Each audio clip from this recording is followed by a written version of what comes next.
Hi, my name is Cristina Landa, and I'm a senior at Colorado College. I'm majoring in comparative literature with a minor in education studies. And I would first off like to thank ACM for having us here today. And I would especially like to thank the teachers of the off-campus study programs, because without them, these sort of transformative experiences would not be possible. And I suppose I want to thank the online viewers, which is a very funny thing to me, but I want to thank them for watching as well. So my presentation is titled Bringing It Back to the Community, Youth Empowerment Theory and Practice. And I'm going to talk to you guys today about how my experience here in Chicago in the fall of 2009 led me to create the first student-initiated and student class at Colorado College, student-led class at Colorado College.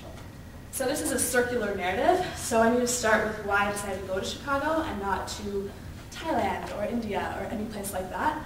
I was really interested in education issues. I had been mentoring with a program at my school, and I had taken various education classes at CC, and I just became really inspired to work for social justice through education, and so I came to Chicago to do that.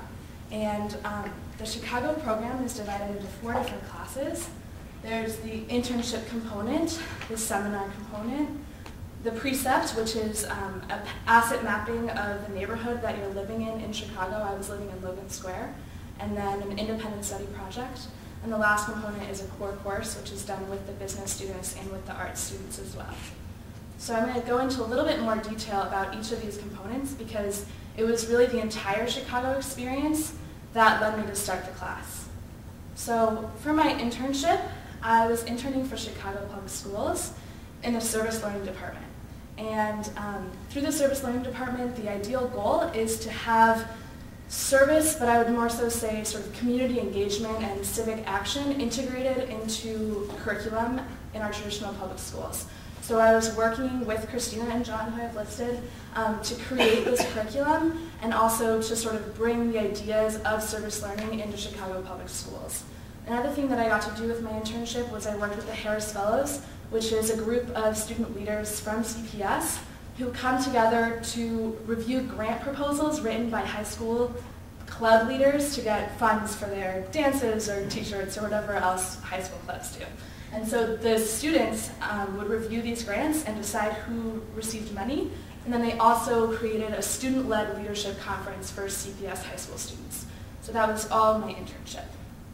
And then with my Precept, I did an asset mapping of the Logan Square community, which is basically looking at the community and saying, what do we have going for ourselves now? Like, what good do we have? And let's bring that together and really increase the potential in that.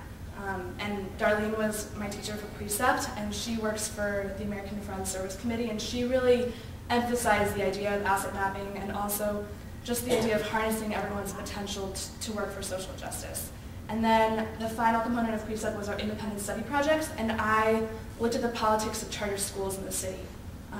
Changed my mind completely about charter schools, but I created a 45-minute podcast about the charter schools. And then not the last component, but the one that was sort of the most instrumental was our seminar, and it was on human rights and social justice in the Chicago context. And this seminar could have very easily been a laundry list of all of the inequalities that go on in the city and the injustices that happen. And instead, it was both that, learning about the issues, but also learning about the solutions and learning and encountering different organizations that are doing really incredible things in the city. So some of those organizations are listed above, and I listed the ones that were most inspiring to me because they were the ones that worked with youth, and that was sort of what my interest was, and the ones that looked at youth as potential community activists. So, for example, the About Face Theater Group, even though we didn't meet with them personally, one of the students in the seminar worked with them really closely, and so we heard all about them.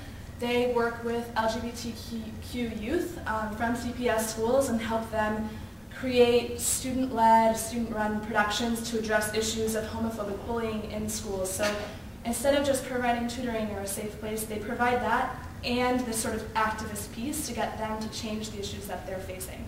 And all of these programs did that. So Chicago Freedom School, one of the girls we talked to had started a sort of gang violence prevention organization in her own neighborhood that was experiencing gang violence. So it's all about sort of changing the issues that you're experiencing personally and just helping youth do that.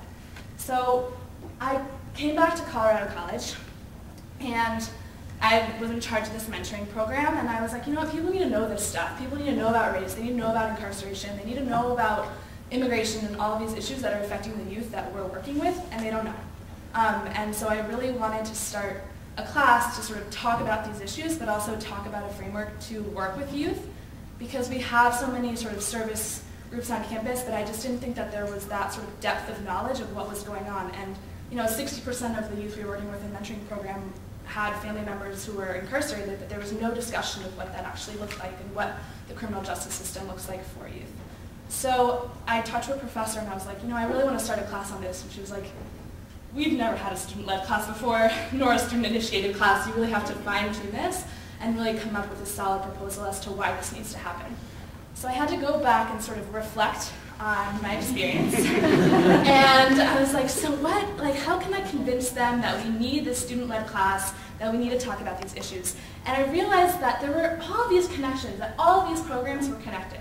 And I realized that while I was in Chicago a little bit, because I would see the exact same faces at all of the different things I was going to. The Teachers for Social Justice were also at the Youth Violence panel, were also at they were all at the same sort of events. And so I was like, there are these connections happening, and what's the connection? And really it came down to asset mapping. And it came down to the idea of harnessing someone's potential and harnessing youth's potential. And I was like, you know what? If we're talking about youth empowerment, that makes sense. That's why we need a student-led class. We've never had a student-led class before, but if the class is teaching youth empowerment, it only makes sense to have a student leader. Because in youth empowerment, adults and youth share power. They are at an equal level. And so I was like, this is perfect.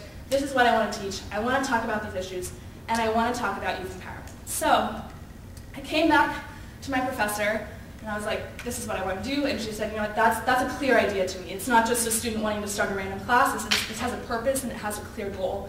So I wrote the first proposal. It was long. It was a hard process. I had an advisory committee, all sorts of things like that, and proposed it, and it didn't pass. I was told that we would never have a student-led class at Colorado College ever, which was very disheartening, and so it didn't pass. Summer happened, I came back, and I was like, you know what? I think I still wanted to start this, and I received a lot of support from some faculty, and they're like, you should go for it again. So I re-proposed it with a visiting professor, and it failed to pass again. And so then a third proposal happened to have the class be taught as a topics course, which does not need formal approval for 3 years. And it was taught like that. So, success. I've been teaching youth empowerment theory and practice for the past semester. We've talked about youth and incarceration, youth and sexuality, and youth and immigration, as well as talking about the foundations of youth empowerment theory.